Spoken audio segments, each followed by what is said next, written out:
Scandal sa The chess. chess community has had its fair share of controversies, but the scandal of Hans Niemann and Magnus Carlsen took the internet by storm for quite a few weeks. On February 15, though, a much darker scandal in chess was exposed, but it did not get the attention it deserved because most chess players were focused on Did Hans Niemann cheat at chess with a sex? the Niemann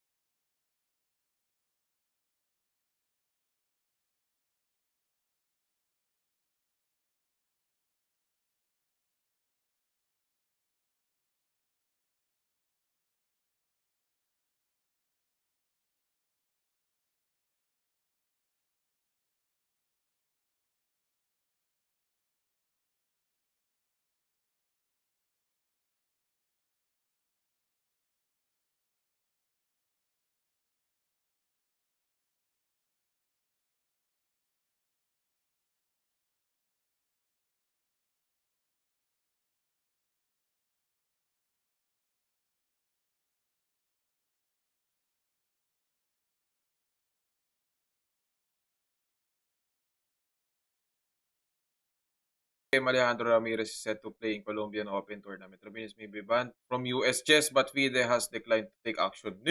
Corny naman ng FIDE par.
Maganda to sa chess.